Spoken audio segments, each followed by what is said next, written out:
Seja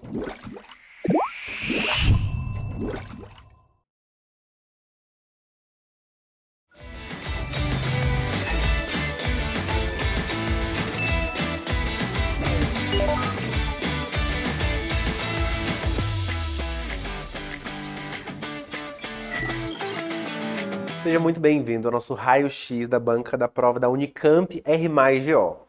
Eu vou conversar contigo aqui sobre obstetrícia e medicina fetal, para essa prova da medicina fetal propriamente. O que a gente sabe dessa temática, dessa esfera de tudo mais? É que a Unicamp variou, mudou o estilo de prova ao longo dos últimos anos. Então nós tivemos por muito tempo questões objetivas, depois eles voltaram para questões estilo discursivas. Provavelmente isso vai se manter esse ano, e especificamente para a prova de medicina fetal, que é o nosso foco de conversa aqui, as questões, tipicamente são de casos clínicos grandes, são poucas questões, então a gente tem que ter muito cuidado na avaliação delas, porque eles vão querer sempre, ou quase sempre, diagnóstico e tratamento, diagnóstico e tratamento, diagnóstico e tratamento. Então é com esse cuidado que a gente vai ter na hora de ler as questões e responder apropriadamente, beleza? Então vamos falar aqui de obstetrícia, medicina fetal, para essa prova do teu R+. Eu vou conversar contigo então sobre aloimunização, sobre gestação gemelar, prematuridade, rastreamento de aneuploidias, restrição de crescimento fetal, Doppler obstétrico, e até tem um extra ali que não é da obstetrícia, eu vou deixar no final para você ficar aí com esse gostinho, porque todo ano também cai esse assunto. Olha só, pensando na aloimunização, a gente tem que lembrar que a aloimunização propriamente, ela acontece todas as vezes que a gestante ela produz anticorpos contra antígenos eritrocitários fetais. No segmento pré-natal das nossas pacientes, a gente deve solicitar ali no primeiro trimestre a tipagem sanguínea, e se ela for RH negativa, a gente também tem que solicitar o quê? O CUMBS indireto, porque é ele que mostra se ela tem anticorpos positivos ou não contra antígenos eritrocitários, de modo que se ela tiver anticorpos positivos, ela vai ter um resultado de CUMBS indireto positivo. Acabou. CUMBS indireto positivo para essa paciente é igual à aloimunização. Nesse caso, a gente precisa, diante de um CUMBS indireto positivo, pesquisar qual é o anticorpo que ela tem. Ou seja, fazer pesquisa de anticorpos regulares, porque existem vários tipos de anticorpos. Do sistema BO, RH, KEL, C, Czão, Czinho, Duff, Lewis, é um monte. Então, idealmente, eu preciso saber para qual tipo de anticorpo ela está aloimunizada. O que a gente vai conversar aqui acaba sendo expansível para todos os outros anticorpos, tá? Mas eu falo do anti-D porque é com ele que a gente tem medidas do que a gente consegue, de fato, fazer alguma coisa, bem como é o mais grave de todos os tipos de aloimunização com que a gente depara no dia a dia. É o seguinte, vamos lá. Se essa paciente ela chega para mim com um título de anti-D com baixos, né, valores de até menores do que 1/16, eu entendo que ela tem um baixo risco de evoluir com doença hemolítica fetal. Então eu posso repetir esse exame ali mensalmente. E se assim se persistir, eu vou ter o parto com 37, 38 semanas, se esses títulos não aumentarem. Agora, se ela tiver um alto título do anti-D, então um título maior do que 1/16, eu preciso avaliar este bebê propriamente. Porque se ela tem um título alto, eu entendo que tem um risco maior de este feto também ter uma doença hemolítica perinatal. E o rastreamento de anemia hemolítica fetal é feita pelo pico de velocidade sistólica da artéria cerebral média. Então, veja só como é que é feito isso. Se eu tiver uma avaliação do pico de velocidade da artéria cerebral média baixo, menor ou igual a 1,5 múltiplos da mediana, o que eu entendo? Olha, pode até ter anemia aqui, mas é uma anemia leve. Agora, um pico de velocidade maior do que 1,5, eu digo que esse feto tem anemia moderada a grave. Eu não consigo dizer o grau de fato dessa anemia, mas eu sei que o feto tem anemia moderada a grave. E é essa a interpretação que a gente faz. E é o seguinte, olha só. Se eu faço essa avaliação, tenho essa distinção aqui, de baixo risco, ou de uma anemia leve, ou de baixo risco para anemia propriamente, eu vou ficar acompanhando esse bebê. Porque, veja, ele já tem um risco elevado de doença hemolítica, porque o título já era maior que 1/16. Mas ainda não se instalou uma hemólise propriamente falando. Então, eu só vou acompanhar de forma ultrassonográfica, né? Então, acompanhar aqui ambulatorialmente a cada 1 a 2 semanas. E se se mantiver assim, mantenho lá o parto com 37 a 38. Agora, se eu tiver um alto risco, né? Se eu estiver diante daquele feto lá com uma anemia moderada a grave, eu preciso fazer a cordocentese. Porque a cordocentese é ela quem bate o martelo que de fato esse feto tem anemia. E se ele tiver anemia, aí a gente vai fazer o quê? A transfusão intrauterina. Se ele não tiver anemia, eu vou só repetir o procedimento de cordocentese em 1 ou 2 semanas. Vou te falar uma coisa, é muito difícil a gente se deparar com um bebê com um pico de velocidade maior do que 1,5 e não ter anemia nenhuma. É muito difícil, tá? Então, na prática, o que acontece é, maior do que 1,5, faz a cordocentese, diagnostica a anemia, faz a transfusão intrauterina e aí a gente faz o parto 34 a 37 semanas. Não raro esse bebê vai precisar de mais de uma transfusão, a depender da idade gestacional, porque eu transfundo para ele um sangue com um hematócrito bastante elevado, ali de 65 a 85%, ok? Irradiado e filtrado. Essas hemácias transfundidas não são destruídas pelo sangue da mãe, né, pelos anticorpos maternos, mas as hemácias restantes, elas são destruídas, e é por isso que esse feto pode voltar a ter anemia, portanto pode voltar a necessitar de outra transfusão. Então vamos lá. Questão da Unicamp 2024. Secundigesta aloimunizada. Então ele já nem te dá dúvida quanto a isso. Anticorpos anti-D com altíssima titulação, 1 para 256, sem outras doenças ou antecedentes relevantes. Está assintomática, apresenta um pico de velocidade sistólica aqui, ó, de 1,88 múltiplos da mediana, com 26 semanas. Não tem sinais de hidropsia ou outras alterações ecoográficas, ele quer saber qual a hipótese diagnóstica em relação ao feto. Então lembra comigo, Cumes indireto positivo, eu preciso pesquisar os anticorpos irregulares para titular. Aqui já titulou, é um alto título, maior do que 1 para 16. Nesse caso, a gente rastreia a anemia fetal. Se der até 1,5, eu entendo que é uma anemia leve ou sem anemia. Maior que 1,5, isso me indica o quê? Anemia moderada grave. Então essa é a resposta para a questão. Provável anemia fetal moderada grave, isso por conta do quê? De um pico de velocidade sistólica da artéria cerebral média maior do que 1,5. Então, simples assim. Simples assim. Próxima questão. Secundigesta, então, ali com 1 para 16, tem antecedentes, está com 20 semanas de gestação, o que eu tenho que fazer, né? Letra A. Qual parâmetro ultrassonográfico atualmente é o mais recomendado para o rastreamento de anemia nas gestantes aluminizadas? Pessoal, caiu uma questão de aluminização em 2024. Caiu uma outra questão em 2025, e aqui ele está te perguntando beabá. Você não pode vacilar com esse tipo de tema, tá? Aqui é muito protocolar. Qual é o parâmetro ultrassonográfico que rastreia a anemia fetal? A gente acabou de falar. E a letra B pergunta, qual é o teste padrão ouro para diagnóstico de anemia fetal? Aqui não tenha dúvida. Eu vou rastrear por meio do pico de velocidade sistólica. Se eu tiver um alto pico, ou seja, maior do que 1,5, eu digo, olha, esse bebê tem anemia fetal, né, tem anemia moderada grave. Eu vou fazer o diagnóstico definitivo por meio da cordocentese. Não tenha dúvida quanto a isso, ok? Então, cordocentese, claro, para dosagem de hemoglobina fetal. Gemelaridade. A prova da Unicamp, aqui da medicina fetal, não tem muito hábito de cair muitas questões de imagem, pelo menos ultimamente. Pode ser que caia, pode ser que não, mas aqui eu trago para a gente treinar nossa visão também. Lembra comigo, quando a gente fala em avaliação ultrassonográfica, a gente pode definir a corionicidade pelo ultrassom de algumas formas. Se eu faço uma ultrassonografia antes de 10 semanas e eu observar 2 sacos gestacionais, é uma gestação dicoriônica. Um saco gestacional, monocoriônica, e a depender dos sacos amnióticos, pode ser mono ou diamniótica. Na prova, geralmente, eles não trazem esses tipos, né? Eles trazem, de fato, gestação um pouquinho mais avançada, mais do que 10 semanas, em que nós temos os famosos sinal do lambda e sinal do T. O sinal do lambda nada mais é do que essa projeção de tecido coriônico entre os sacos amnióticos, mostrando que tem placenta ali. Então, esse sinal do lambda determina uma gestação dicoriônica e diamniótica. Enquanto o sinal do T, veja só, eu tenho o tecido placentário aqui e dele sai apenas membrana, tá? Então não tem tecido coriônico aqui. Pode ser chamado de delta vazio ou sinal do T. Determina uma gestação monocoriônica diamniótica. Pensando nas complicações da gemelaridade, eu quero trazer de cara para você a restrição seletiva do crescimento fetal. É uma complicação que pode acontecer tanto nas gestações monocoriônicas como nas gestações dicoriônicas.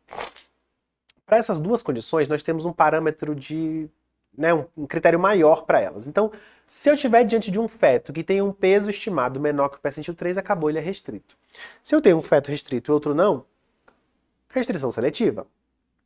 Agora, se isso não estiver presente, nós podemos lançar mão de critérios menores em associação para afirmar o diagnóstico. Na monocoriônica, peso fetal estimado menor que o P10, discordância dos pesos fetais maior ou igual a 25%, ou ainda uma artéria umbilical maior que o P95. E por último, tem aqui a circunferência abdominal menor que o P10. 2 desses 4 parâmetros firmam o diagnóstico de restrição seletiva. Na dicoriônica, quase igual, só tiraram aqui no consenso a circunferência abdominal, e para cálculo dessa discordância nós temos aqui o produto da diferença entre peso fetal maior menos o peso menor, dividido pelo peso do maior, ok? E a gente pode ainda, ou deve ainda, fazer uma estratificação, uma classificação dessa gemelaridade, dessa restrição de crescimento fetal. Aqui, essa classificação de Grata-Cos é utilizada exclusivamente para gestações monocoriônicas, então atenção, tá? Dicoriônica não tem essa classificação aqui não. Dei o diagnóstico de restrição seletiva, eu preciso estadiar. Ela pode ser tipo 1, quando eu tenho artéria umbilical com diástole presente, tipo 2, com diástole zero ou diástole reversa de forma constante, né, persistente. E tipo 3, quando eu tenho uma diástole oscilante, ou seja, ora está presente, ora está ausente, ora está reversa, isso é tipo 3. Uma outra complicação da gemelaridade, aqui é uma complicação exclusiva da gestação monocoriônica, é a síndrome de transfusão feto-fetal. A síndrome de transfusão feto-fetal nada mais é do que um desbalanço volêmico que acontece por meio das anastomoses vasculares placentárias de grosso calibre, maiores do que 1 milímetro, com fluxo unidirecional de um feto para o outro. Aquele bebê que está perdendo sangue, por assim dizer, é o feto doador, e quem está recebendo esse volume extra é o receptor. O critério diagnóstico para a síndrome da transfusão feto-fetal é quando eu tenho um doador com oligoâmnio, então maior bolsão vertical menor do que 2 centímetros, e o receptor com polidrâmino, maior do que 8 centímetros. Tendo feito o diagnóstico, a gente também tem que partir para o estadiamento. E o estadiamento aqui é feito pela classificação de Quintero, em que nós temos o estágio 1, que é o que dá o diagnóstico, o estágio 2, o feto doador, ele tem uma bexiga não visível, ok? O estágio 3 tem Doppler alterado, que pode ser de um ou de ambos. Se eles perguntarem, tá, de qual bebê? Você diria que é do menor, tá? Geralmente o menor, às vezes, ele acaba tendo mais alteração de Doppler, mas se o feto maior tiver alteração de Doppler, esquece, tá? Também vou estadiar como 3. O estágio 4 é quando eu tenho hidropsia fetal, de um ou de ambos. O estágio 5, morte fetal. Nessa condição, nós temos aqui um tratamento que é um tratamento padrão, né? O melhor tratamento, já muito bem padronizado mesmo, que é a ablação a laser das anastomoses vasculares arteriovenosas. Porque se o problema está lá na placenta com aquelas anastomoses, a gente vai lá e queima, interrompe esse fluxo de sangue e tudo fica bem. Então, nos estágios 2, 3 e 4, esse é o tratamento padrão. No estágio 1, a conduta é apenas segmento, porque os bebês eles têm alteração volêmica, mas ainda estão bem compensados. Então o risco do procedimento é maior, a gente opta por não fazer. E se eu tiver óbito de um dos bebês, ou dos dois, não tem o que fazer mais, né? A gente segue a vida, é uma conduta expectante. Pode ser feito ainda de forma paliativa as amniodrenagens, afinal de contas, um dos bebês eles tendem a ficar com polidrâmino muito exuberante, a grávida fica muito desconfortável, e a gente dá uma segurada aí, a gente não precisa, né, se não puder, não conseguir fazer a ablação a laser, dá para fazer a amniodrenagem paliativa. E nos países em que isso é permitido, a gente também tem um feticídio terapêutico. Outra complicação da gemelaridade que a gente tem que estar de olho é na sequência anemia polistemia em gêmeos, o famoso TAPS. O TAPS nada mais é do que uma forma mais branda da síndrome de transfusão feto-fetal, então existem anastomoses arteriovenosas com fluxo unidirecional de um bebê para o outro, porém de pequeno calibre. O calibre aqui menor do que 1 milímetro. E como esse fluxo ele é menor, afinal de contas o calibre do vaso também é menor, a passagem de sangue ela é mais lenta, ela é mais crônica. Então, tipicamente, a gente não observa oligoâmino e polidrâmino, não é isso que a gente observa. A gente observa, na verdade, um doador anêmico e um receptor policitêmico. Então, os mesmos parâmetros que a gente usa lá para o diagnóstico, para o rastreamento de anemia fetal, também valem aqui. Então, veja só, a anemia fetal maior do que 1,5 múltiplos da mediana. E no caso do receptor, o sangue fica tão espesso que ele corre mais devagar, menor do que 1 múltiplo da mediana. Se o cenário piorar, aumentar 0,2 ou diminuir 0,2, a gente vai para o estágio 2 aqui, olha só. O doador vai para 1,7, o receptor 0,8. E depois é igualzinho da transfusão feto-fetal. Doppler alterado, hidropsia fetal, morte fetal. É isso que acontece na sequência anemia polistemia. O tratamento já é um pouco menos padronizado quando comparado à transfusão feto-fetal, então isso vai variar de acordo com as instituições e protocolos. Porém, de um modo geral, na maioria das vezes a gente apenas observa. Porque a gente até vê que um bebê está anêmico, outro polistêmico, mas não tem nenhuma grande descompensação. E assim a gente mantém. Mas, se essa anemia ela for muito intensa, já tiver sinais de hidropsia, ou qualquer outro tipo de complicação, eu posso fazer a transfusão intrauterina para esse bebê anêmico, bem como a gente também pode lançar mão da ablação a laser, sobretudo se eu tiver associação de morbidades. Então, por exemplo, uma restrição seletiva com sequência anemia polistemia, a gente pode pensar aqui na ablação, porque tem mais morbidades associadas. Olha só a questão aqui para vocês. Então, já trouxe o diagnóstico, né? Ó, bem tranquilo aqui. Tem um bebê com polidrâmino, outro com anidrâmino, inclusive um tem bexiga vazia. Cara, é isso que eu precisava dessa questão. Ele pergunta qual que é a hipótese diagnóstica. A resposta oficial da banca foi apenas síndrome de transfusão feto-fetal. Eu ainda complementei aqui, ó, com classificação Quintero 2, porque a bexiga de um feto está vazia. Então, questão do ano passado aqui, ó, quentinha pra gente, enorme, mas bem direta, né, bem tranquila aqui. Qual que é o diagnóstico? Síndrome de transfusão feto-fetal, Quintero 2. E depois ele perguntava pra gente qual que é o tratamento. Então lembra comigo. Estágio 1, expectante. Estágios 2, 3 e 4, ablação a laser das anastomoses vasculares. É esse que é o tratamento padrão para esse tipo de condição. Estágio 5, ou amniodrenagem paliativa ou apenas expectante, já que no Brasil a gente não pode fazer feticídio terapêutico. Uma questão mais antiga, que ainda era objetiva, mas para a gente treinar também, olha só. Sobre a sequência anemia polistemia nos gêmeos, aqui na gemelaridade monocoriônica de amniótica, qual é a correta? Letra A. Alterações no volume de líquido amniótico em um ou ambos os fetos geralmente antecedem as alterações de Doppler. O que a gente precisa lembrar? E precisa saber, caso não lembre. Dessas complicações que eu falei, sequência anemia polistemia e síndrome de transfusão feto-fetal, a gente tem aquele estadiamento, lembra? Só que o estadiamento, ele não é necessariamente linear. Eu posso ter um feto que sai do estágio 1 e vai direto para o 5, que do 2 vai para o 4. Pode acontecer. Tem até fetos que regridem as alterações. Então, qual que é o cuidado que a gente precisa ter? Por mais que seja um estadiamento em que, quando a gente pensa em estadiamento, teoricamente as coisas vão evoluindo, nesses casos, elas podem ter uma evolução saltatória, tá certo?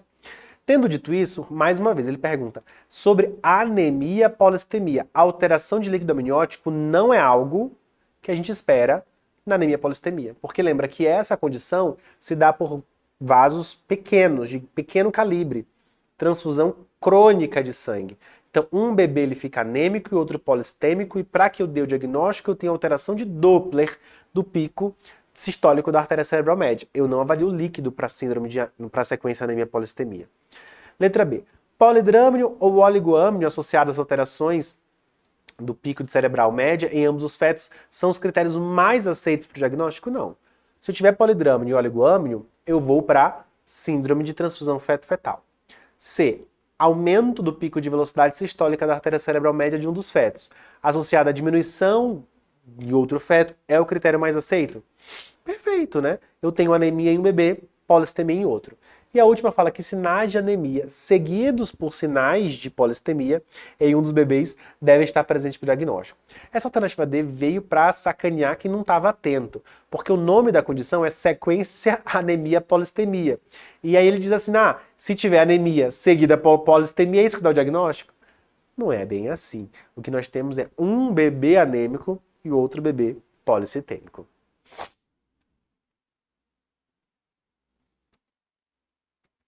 Vamos para a próxima questão. Aqui eu quero falar sobre prematuridade contigo.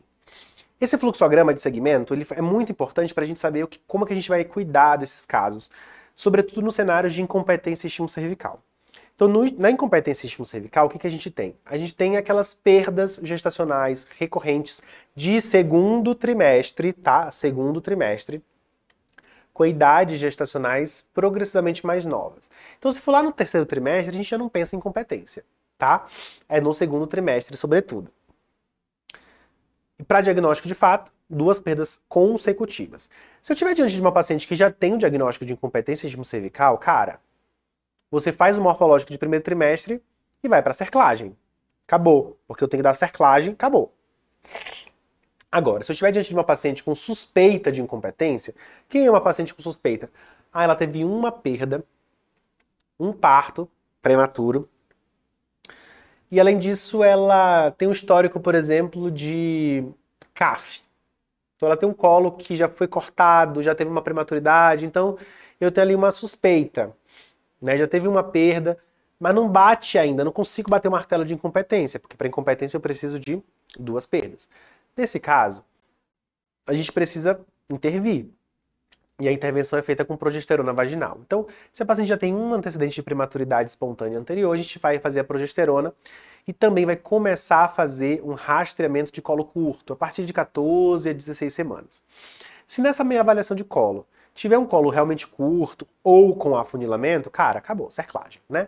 A gente vai fazer agora o que nós chamamos de cerclagem terapêutica, porque antes era uma cerclagem profilática. Se for entre 25 e 30, não é colo curto, mas eu vou acompanhando semanalmente até 26 semanas. Se for um colo muito longo, maior do que 30 milímetros, eu posso espaçar um pouco mais o meu segmento, posso fazer a avaliação quinzenal. Se durante a avaliação quinzenal fica entre 25 e 30, Gelson, vai para semanal, tá certo?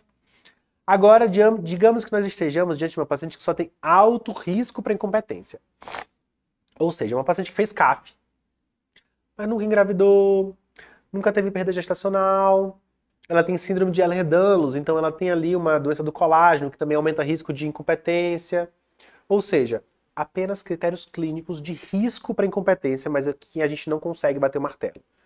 Como ela só tem risco, mas não tem nem suspeita, eu não prescrevo progesterona. Deu para entender a diferença? Vamos repetir. Paciente que já tem perda gestacional ou uma prematuridade prévia e você tem suspeita de incompetência, você começa a progesterona. Se ela só tem risco de incompetência, você não faz progesterona. Para elas, você vai direto para a avaliação ultrassonográfica do colo. 14, 16 semanas, vai fazer esse acompanhamento. Ok? É isso aqui que a gente faz. Olha essa questão aqui de 2022. Secundigesta, feto único, sem doenças, assintomática, antecedente de parto prematuro com 30 semanas. Está em uso de progesterona vaginal na atual gestação, colo impérvio ao toque, apresenta a seguinte imagem. E aqui, feita com 18 semanas. Então isso aqui, pessoal, é uma imagem do colo do útero, em que nós temos um colo que ele não me diz valor, mas não está muito dos mais bonitos, não. Essa parte branca aqui é o polo cefálico, tá? Então isso aqui é a calota craniana. E nós temos isso aqui, ó, uma coisa aqui dentro. O que é isso aqui? Isso aqui nada mais é do que o famoso sinal do afunilamento. Então o sinal do afunilamento é isso, é um funil, tá? Então, ó, sinal do afunilamento. Então aqui, diante de uma paciente que tem veja só comigo, ela tem o quê? Suspeita de incompetência, né? Então 30 semanas ali. Você fez a avaliação do colo e veio um colo com afunilamento, cara, a cerclagem está indicada. Tá bom? Se fosse um colo longo, a gente iria apenas fazer segmento ultrassonográfico em 1 a 2 semanas a depender do colo, mas afunilamento, acabou. A cerclagem está indicada. Outra condição aqui. Restrição do crescimento fetal. Aqui entra uma dificuldade para muitos alunos, porque na Unicamp eles se utilizam de critérios diagnósticos, ou melhor, de estadiamento da restrição diferente do que o Ministério da Saúde traz. O diagnóstico é esse aqui. Então eles se baseiam na ISUOG, que também é trazido pelo Ministério da Saúde, também é adotado pelo Ministério da Saúde para dar diagnóstico de restrição. Não é tão difícil, né? A gente já vê isso em várias outras temáticas. Mas para o estadiamento é um pouco diferente, eu vou já falar com você sobre isso. Então vamos lá. O que é a restrição precoce? A restrição de crescimento fetal precoce é aquela que se dá antes de 32 semanas. Eu posso ter como critérios maiores circunferência abdominal ou peso fetal menor que o P3, ou uma artéria umbilical com diástole zero. Se isso não estiver presente, eu posso ter a associação de fatores. Então, eu posso ter uma circunferência abdominal ou peso entre o P3 e o P10, com a associação de artéria uterina resistente ou artéria umbilical resistente. Tá bom? Isso aqui é precoce. A tardia é aquela a partir de 32 semanas. Como critério maior, se mantém a questão do peso, não mais a artéria umbilical, ou a associação de fatores, que pode ser peso menor que P10, né? Então entre P3 e P10, ou ainda queda do percentil de 2 quartis, ou seja, 50 percentis, ou ainda uma relação cérebro-placentária diminuída ou artéria umbilical resistente. Esses critérios diagnósticos a gente tem que ter muito bem sedimentado, não dá pra gente vacilar, tá bom? Tendo feito o diagnóstico, a gente vai para o estadiamento. E na Unicamp se utiliza o estadiamento de Figueiras e Grata-Cós. É muito parecido com o trazido pelo Consenso Delphi, adotado pelo Ministério da Saúde, mas aqui tem uma diferença, aqui só tem 4 estágios. Enquanto o Consenso Delphi tem 5, aqui tem 4. É muito parecido, mas a gente tem que saber essas diferenças de segmento e conduta. Em primeiro lugar, nós temos aquele feto que não é restrito, mas que é um feto apenas pequeno constitucionalmente. Quem é esse bebê? Que tem um peso fetal entre os percentis 3 e 10, Doppler normal. Nesse caso, como existe um maior risco também de morbidades obstétricas, a gente faz o segmento de vitalidade fetal de 15 em 15 dias, né? Então, 2 vezes por mês, por assim dizer, vai ter um parto com 40 semanas por via obstétrica. O estágio 1, então, já fiz o diagnóstico, vamos estadiar. O estágio 1 é aquele que tem ou alteração de uterina, ou alteração de umbilical, ou alteração de cerebral média, ou claro, da relação cérebro-placentária. Alteração de um desses Dopplers, mas uma alteração que não é tão grave assim, tá? Eu vou acompanhar semanalmente, o parto é feito no termo por via obstétrica. No estágio 2, em diante, é cesárea, tá? O estágio 2 é diástole zero, eu vou internar essa paciente para fazer vitalidade fetal a cada 2, 3 dias, parto com 34 semanas. O estágio 3, diástole reversa ou um ducto venoso bastante alterado aqui, vou fazer vitalidade fetal diária ou no máximo de 2 em 2 dias, parto com 30 semanas.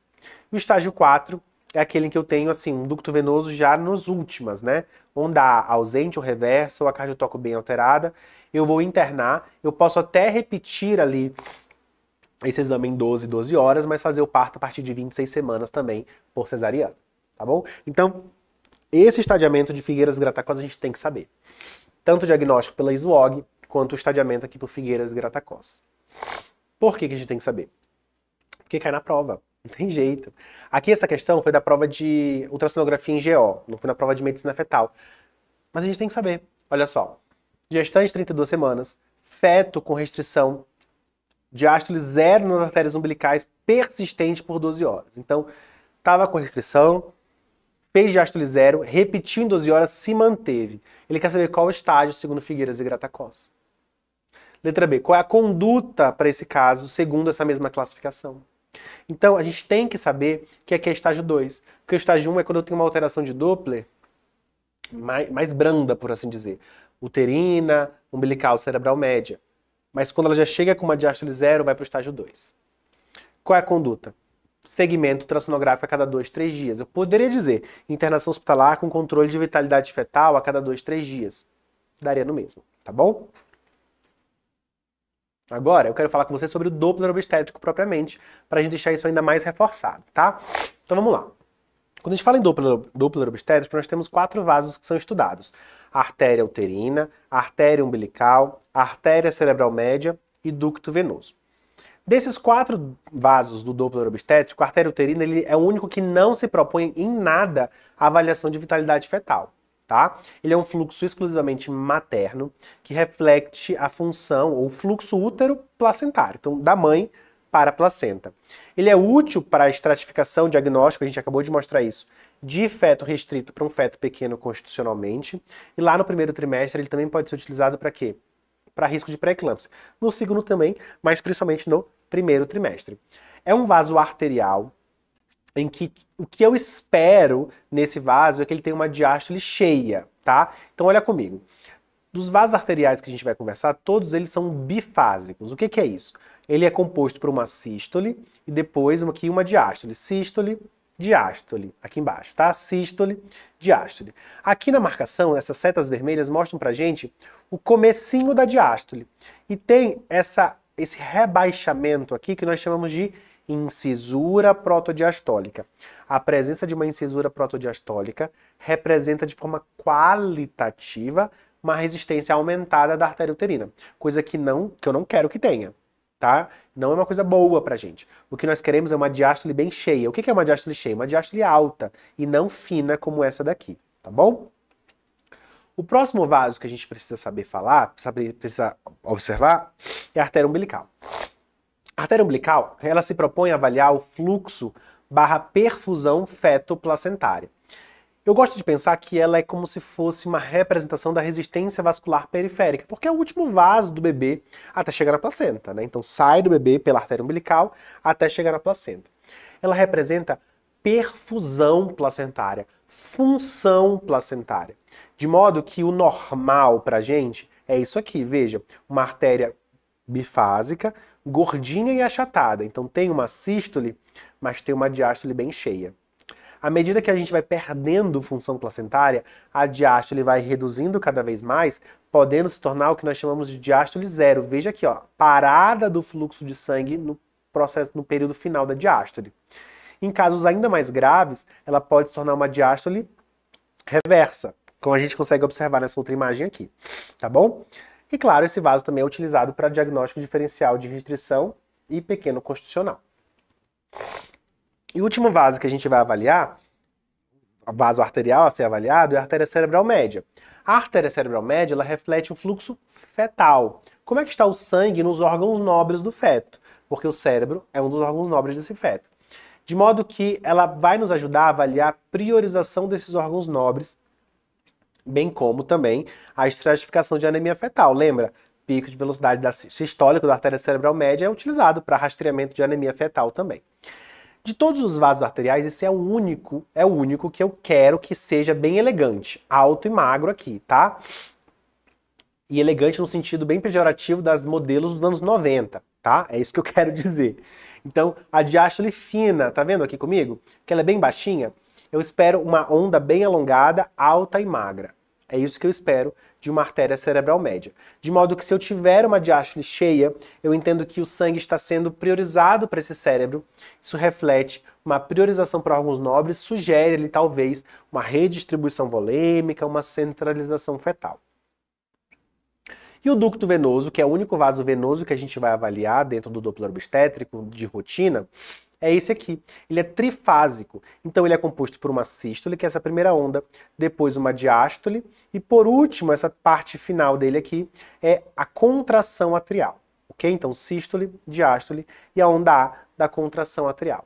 Ele representa também um fluxo fetal e tem como objetivo a avaliação de acidemia, então do pH fetal, ele tem íntima relação com o pH fetal, bem como função cardíaca, tá bom?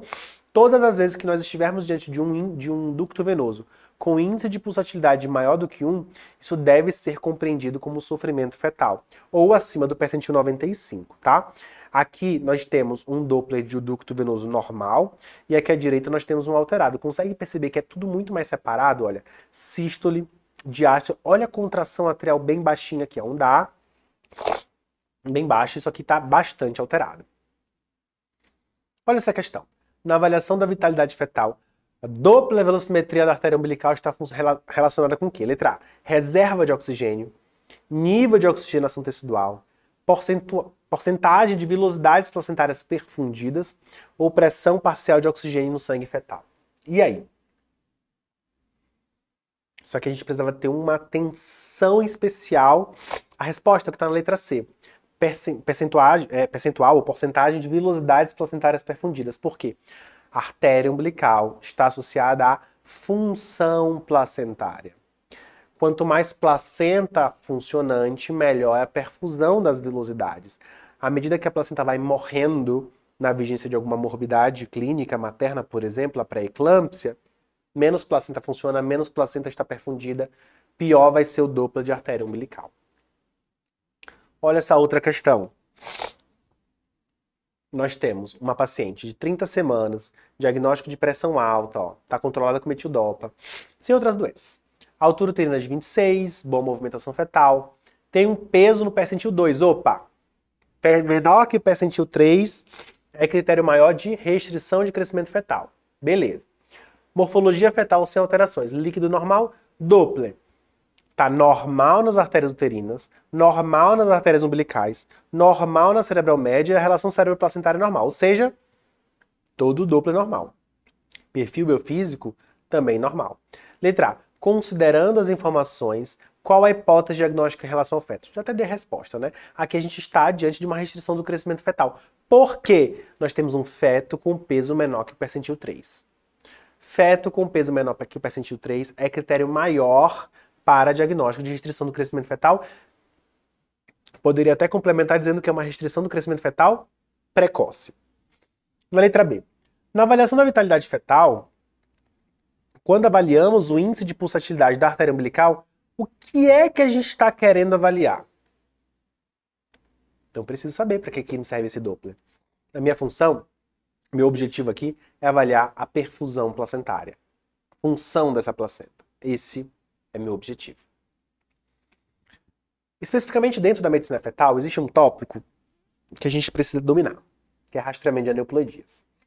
O rastreamento de aneuploidias, hoje em dia, ele foi trazido para o primeiro trimestre e a gente faz esse rastreamento por meio da avaliação de parâmetros clínicos maternos, então avaliação de idade materna, idade gestacional, antecedentes obstétricos, mas sobretudo a inclusão de parâmetros ultrassonográficos, e aqui a translucência nucal é o que mais se destaca dentre esses parâmetros, e temos parâmetros secundários, mas que também são associados aqui, como a frequência cardíaca fetal, osso nasal, ducto venoso e fluxo tricúspide. Além disso, eu posso me basear também com a utilização de parâmetros bioquímicos, como a dosagem do beta-HCG fração livre e o PAPA. Tudo isso aqui é utilizado para um cálculo de risco de aneuploidias, tá? Para a gente poder ter mais cuidado diante desse cenário. E especificamente quanto a essa bioquímica, para que ela me serve? Ela serve para aumentar a taxa de detecção dessas aneuploidias e reduzir os falsos positivos. Pode ser coletada entre 9 até 13 semanas e 6 dias, e o parâmetro, o padrão de alterações das síndromes é o seguinte. Na síndrome de Down, tipicamente nós temos um beta-HCG aumentado e um PAPA diminuído. Na síndrome de Patau e na síndrome de Edwards, eu tenho tudo reduzido, tá? Então esse padrão de alterações ajuda também a gente a pensar em uma ou em outra condição clínica.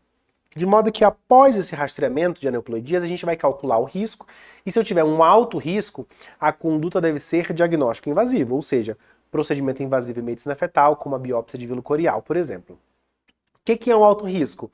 É um risco que é até 1 para 100, algumas referências usam 1 para 200. O baixo risco é o mais fácil, né? A gente vai fazer apenas um segmento pré-natal normal. O que é baixo risco? Maior do que 1 para 1000. E o risco intermediário, a gente pode lançar mão do NIPT, que é um teste pré-natal não invasivo, em que a gente faz coleta de sangue materno em busca de fragmentos de DNA fetal ali circulantes. Esse NIPT também é um exame de rastreamento que vai observar tecido, ou melhor, fragmentos de DNA fetal oriundos do trofoblasto, ou seja, da placenta do bebê. De modo que ele vai depender da fração fetal. Quanto maior percentual de fração fetal ali, melhor vai ser a acurácia do exame. Ele pode dar negativo, ou melhor, ser um falso negativo nas usuárias de enoxaparina ou ainda nas pacientes muito obesas, e pode ser falso positivo nos casos de mosaicismo placentário, quando a placenta tem um cariótipo diferente do feto, porque teve algum tipo de mutação. E existe também uma coisa que a gente tem que ter atenção, que é o seguinte: todas as vezes que nós estivermos diante de algumas alterações morfológicas, cara, independentemente do cálculo de risco, a investigação por procedimento invasivo está indicada. Por exemplo, se nós estivermos diante de um feto com defeito do septo atrioventricular total, DSAVT, essa condição ela é tão fortemente associada com síndrome de Down que, cara, não me interessa se a translucência está normal, se o osso nasal está presente, não interessa. A presença dessa malformação indica a investigação por meio de um procedimento invasivo, tá? A investigação de cariótipo. Há um falocele, que é aquela herniação de conteúdo abdominal para dentro do cordão umbilical. Motiva a investigação também porque tem forte associação com Edwards e Patau. Holoprosencefalia lobar, Patau. hernia diafragmática, dor epispatal, e a megabexiga, que é quando eu tenho uma bexiga maior do que 7 milímetros, também é dor epispatal. Olha só essa questão em 2024. Primigesta, 30 anos, com 20 semanas. Foi submetida ao primeiro ultrassom obstétrico. Na morfologia, tem uma leve ectasia das pelvis renais fetais, com demais marcadores normais. Tem algum outro exame que pode ser feito para avaliar mais precisamente o risco desse feto apresentar alguma aneuploidia? É isso aí. Então, quando a gente fala de rastreamento de aneuploidias, hoje em dia a gente trouxe esse rastreamento para o primeiro trimestre, certo? Eu acabei de falar para vocês. Mas e se a paciente perdeu o exame? Não dá mais para rastrear? Claro que dá, meu bem. Acabei de falar para vocês do exame que a gente consegue fazer. A gente consegue fazer o quê? O NIPT. Eu posso fazer o NIPT porque ele se baseia em quê? Na avaliação de fragmentos de DNA fetal circulantes na mãe. Em que a gente vai avaliar a massa ali de cromossomos deles e definir se existe maior ou menor risco de aneuploidias. Então, a simples ectasia, ou pielectasia bilateral, não aumenta sobremaneira o risco de síndromes cromossômicas. Não aumenta, porque é um achado que muitas vezes é apenas benigno. É diferente da DSAVT, da onfalocele, daquelas outras alterações que eu te mostrei, tá bom? Mas se ele tá perguntando, cara, eu quero investigar, eu quero pelo menos fazer um rastreamento um pouco melhor, já que eu perdi o morfológico, você pode fazer o NIPT. Olha essa outra aqui, um pouco mais antiga, mas bem direta. Qual é a alteração ou anomalia cromossômica associada à aloprosencefalia? Trissomia do 21? Não. Trissomia do 18? Também não. A que é mais comum é exatamente a síndrome de Patau, a trissomia do 13. E como eu falei no começo, trouxe um tema extra aqui. Eu sei que eu sou obstetra, especialista em medicina fetal, mas eu tive que roubar ali o conteúdo do Dari para a gente falar de testes diagnósticos, porque esse tema cai, ou essas questões caem todo ano na prova de R+GO da Unicamp, mas todo ano. A gente precisa saber fazer cálculo nesses testes diagnósticos, tá? Tipicamente não são questões difíceis, mas se você não lembrar disso aqui lá da tua época de acesso direto, cara, você vai vacilar. Então, basicamente, o que a gente precisa fazer nessas questões é montar aquela nossa tabela 2x2. A tabela 2x2, ela se baseia na avaliação aqui nas linhas de testes, aquilo que eu quero avaliar, e nas colunas em relação ao padrão ouro diagnóstico. Então, por exemplo, se eu quiser avaliar um exame novo em relação ao padrão ouro, que é uma biópsia, por exemplo, aqui vai vir o teste e aqui vai vir, né, os doentes, o padrão ouro. Então, de modo que eu tenho na primeira linha, se eu tiver um teste positivo e de fato a pessoa for doente, eu tenho um exame verdadeiro positivo. Mas se eu tenho um teste que deu negativo, mas a pessoa é de fato doente, isso é o quê? É um falso negativo, tá? Teste positivo em uma pessoa realmente sadia, cara, é um falso positivo, concorda comigo? Agora, o meu exame veio negativo e a pessoa realmente não está doente, ela é sadia. Isso é um verdadeiro negativo. Então, quando a gente se deparar com essas questões, a gente tem que montar a tabela 2x2 para fazer o cálculo. E eu quero lembrar contigo exatamente como é que a gente faz esses cálculos. Nós temos aqui os cálculos de sensibilidade, especificidade aqui abaixo, acabei digitando errado, me perdoa, e abaixo a acurácia. Esses são parâmetros, são cálculos que dependem exclusivamente do teste. Eles se baseiam no teste, são características inerentes ao teste realizado. A sensibilidade, ela vai ver aqui, ó, verdadeiros positivos dividido pelo total de doente. Quem que é o total de doente? É o verdadeiro positivo com quem? Falso negativo. A especificidade, ela vai ver a relação entre os verdadeiros negativos sobre o total dos sadios. Quem são o total dos sadios? Verdadeiro negativo com falso positivo. E nós temos ainda a acurácia, que nada mais é do que o produto, olha. Verdadeiro positivo vezes verdadeiro negativo, então este vezes esse, dividido pelo total, de tudo, que é o que está aqui embaixo. Tá bom? Total de todas as pacientes. Temos ainda outros testes que podem ser realizados e que aqui são dependentes da prevalência daquela condição na população estudada, que são os valores preditivos. O valor preditivo, tanto positivo quanto negativo, ele me serve para dizer o seguinte, olha, o quanto você confia no resultado do seu exame. Porque a sensibilidade, ela tem o objetivo de saber o quê? Qual que é a porcentagem de acerto do meu exame, né? Se ele vem positivo, qual a chance dele vir positivo, né? Diante de uma pessoa doente de fato? É X. A especificidade, a chance dele vir negativo. Ou seja, é uma característica do exame. Agora o valor preditivo, positivo ou negativo, está em relação ao resultado. Quanto você confia no resultado. Aqui, então, é um valor que se propõe a avaliar, né, um estudo, um cálculo que se propõe a avaliar a probabilidade pós-teste. Após a realização do exame. Já fez aquele teste, qual é a confiabilidade que ele vai te dar? Então, o valor preditivo negativo vai ser agora nas linhas, tá?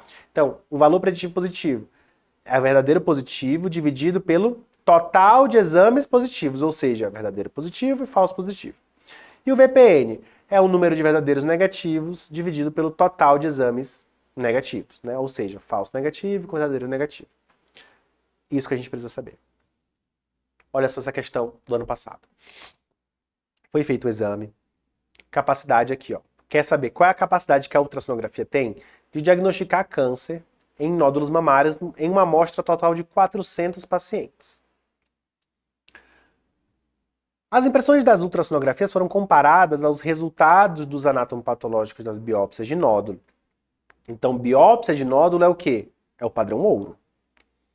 Dos 100 exames, 90 foram diagnosticados pelo ultrassom como maligno, e entre os 300 que tiveram as biópsias negativas, ou seja, que não eram doentes, 25 tiveram resultado positivo pelo ultrassom. Letra A, ele quer saber sensibilidade, letra B, valor preditivo negativo. Acabei de falar para você. Então, vamos junto montar a tabela para a gente não errar mais questão como essa, que é uma questão fácil. Então, tabela 2×2. De novo, qual que é a minha amostra total, minha população total? 400 pacientes. Então, 400 pacientes foram examinados.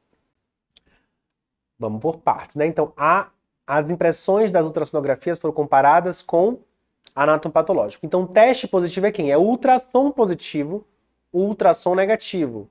Quem são os doentes? São aqueles que têm biópsia positiva. Quem são os sadios? Biópsia negativa. A gente está comparando com o padrão ouro, tá? Dos 100 nódulos com biópsias positivas para carcinoma, 90 foram diagnosticados como malignos. Então, olha só. Dos 100 casos doentes, 90 foram diagnosticados como malignos. Portanto, sobrou o quê? 10 ali, certo? Beleza. E entre os 300 com biópsias negativas, então dos 300 negativos, nós tivemos 25 que foram laudados pelo ultrassom como malignos. Montamos nossa tabela. E claro, para a gente complementar, a gente vai agora fazer as somas, né? Então, se eu tinha 100 aqui, faltavam 10. Se eu tinha 325, era 275, e assim a gente completa a nossa tabela 2×2. Diante disso, ele quer saber qual é a sensibilidade. Lembra comigo que a sensibilidade ela é o número dos verdadeiros positivos dividido pelo total de doentes. No caso aqui, 90 por 100, 90%. E a letra B, ele queria saber qual que era o valor preditivo negativo. Lembra? Valor preditivo negativo é os verdadeiros negativos sobre o total de negativos, que no caso aqui deu 96,5. Então, uma questão fácil, uma questão de cálculo, que a gente não pode vacilar. Beleza? Todo ano cai, e é por isso que eu trouxe aqui, mesmo que não seja de obstetrícia propriamente, mas você, como R+, precisa dominar, tem que saber ler estudo clínico, então é isso que a Unicamp se propõe também nesse tipo de questão, fazer essa avaliação da medicina baseada em evidências, ok? Então, era isso que eu tinha para conversar com você sobre a prova da Unicamp em de medicina fetal, falando temas de obstetrícia e, claro, da própria medicina fetal. Então, bons estudos e até a próxima.